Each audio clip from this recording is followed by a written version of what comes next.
Welcome back. You know, this is our first day in our new studio. We're going to have 1 hour shows from flowing TV from the studio going forward. We thought we would launch the new studio on election night, and it's turning into a very momentous night for Canada and for conservatives like us. Look, the votes haven't fully been counted, but there can be no doubt that the most powerful political party in Canada today is the media party. I laughed out loud today as I was reading journalist summaries of the turning points of the campaign, as if there was a key moment, a breakthrough, or some gaffe that determined the result tonight. There were no turning points in the campaign. It was trench warfare, where every day the consensus media had one goal: stop Harper. I suppose the turning point was when they decided that Thomas Mulcair was the least likely of the two challengers to accomplish their objectives. So that was a turning point. They chose Trudeau over him, but that wasn't external. That was a media party decision. Oh, I'm not talking about conspiracy theories. I'm talking about the palpably biased coverage every day. The most obvious example was the flood the zone media coverage given of the Mike Duffy trial. For weeks, there was no other issue treated during the election. I don't dispute that a criminal trial involving a senator who was also an avid conservative campaigner, I'm not disputing that's news. That it was the only news for weeks, though, can only be explained by the mission of stopping Harper. But for what? A senator who had $90,000 of questionable expenses and he didn't want to pay them back, so out of exasperation, a Harper staffer just cut a check to repay the government? That's the biggest scandal of 9 years of conservative government, someone paying from his own money to the government? Okay, but sure, let's accept the media party premise that it's a huge scandal. So where was the equivalent coverage of the NDP scandal involving $2.75 million of taxpayer money illegally diverted from parliamentary budgets to set up satellite NDP offices around Canada? That's not an allegation. That's not yet unproven. That's a conviction. And the NDP hasn't paid it back. Where was the analogous flood the zone coverage for that? Or here's another example. Remember this guy, Earl Cowan? He was so mad at the media's bias on the Duffy matter that he heckled them once. He said they were biased. He swore at them. Oh, the media feasted on him for a week. And fair enough. I mean, no one must criticize the critics. What better fun than to mock an unpolished old conservative and then to try and dig up everything they could find about him online to dox him, as it's called. But how about this story from the weekend when Liberal partisans literally assaulted a BC journalist named Bob Mackin, literally asking, pushing him, shoving him, because he was asking a top Liberal organizer tough questions. Here, take a look. If Earl Cowan was newsworthy for a week, why wasn't... Mr. Chan. Mr. Chan. Mr. Chan. Mr. Chan. Mr. Chan, please, don't touch me. Don't touch me. I'm in public. I'm in public. This is public space. We don't want to be disturbed, okay? I'm in public, sir. I'm in public. We're in public. This is Canada. This is democracy. Who are you? Who are you? Who are you? Stop touching me.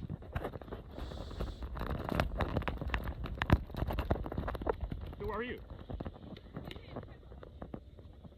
If Earl Cowan was news for a week, why wasn't that Liberal partisan mob physically attacking Bob Mackin? Oh, and by the way, what were those Liberals pushing Bob Mackin about? What questions didn't they like him asking? Well, you wouldn't know if you relied on the media party. You'd have to read Hong Kong's leading English newspaper, the South China Morning Post, to find out about it. They had a bombshell story 3 weeks ago now about how a criminal suspect in China named Michael Ching has become a senior organizer and fundraiser in Canada for Justin Trudeau. How he helped set up a series of Trudeau youth clubs, the True Fans, strong links to the Communist Party of China. That's huge news.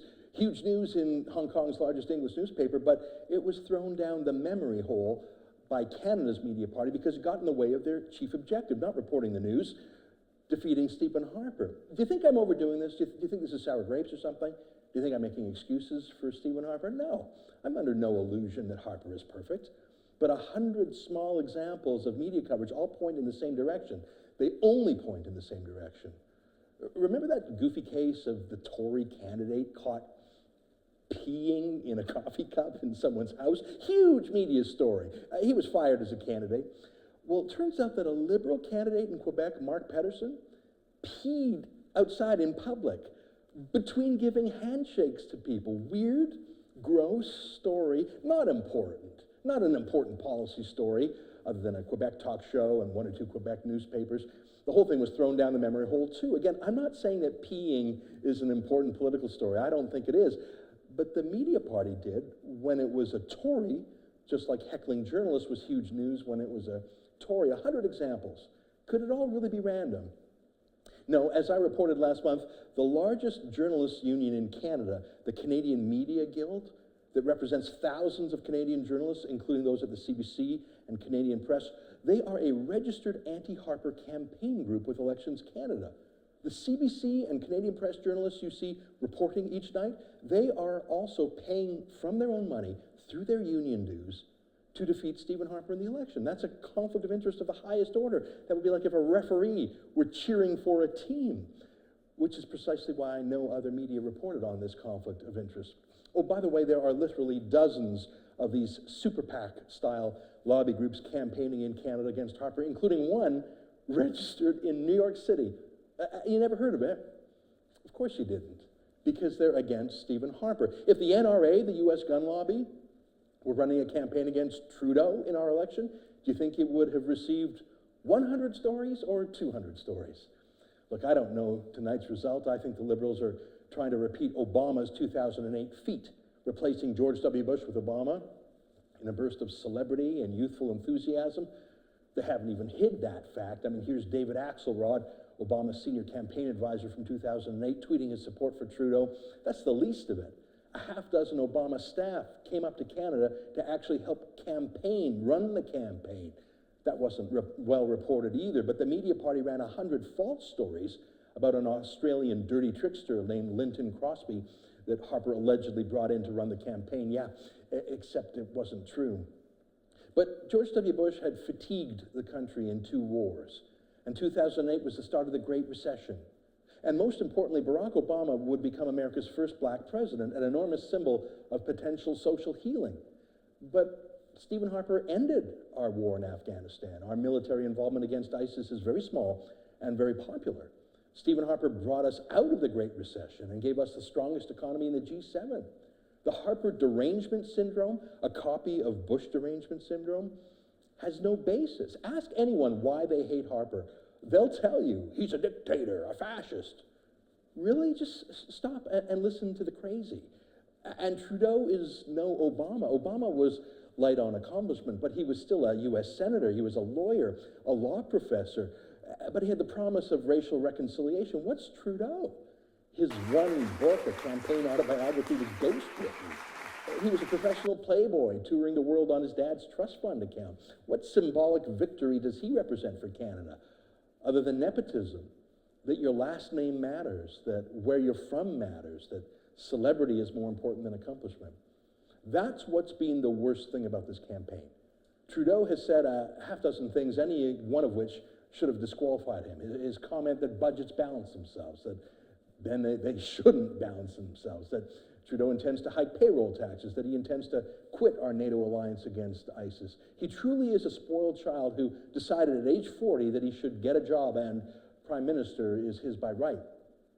That just might happen tonight. In fact, I think it will.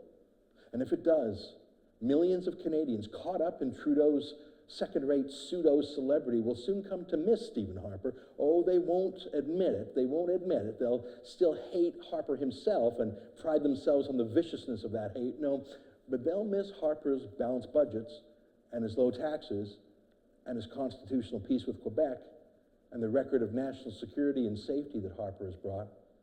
We'll find out tonight.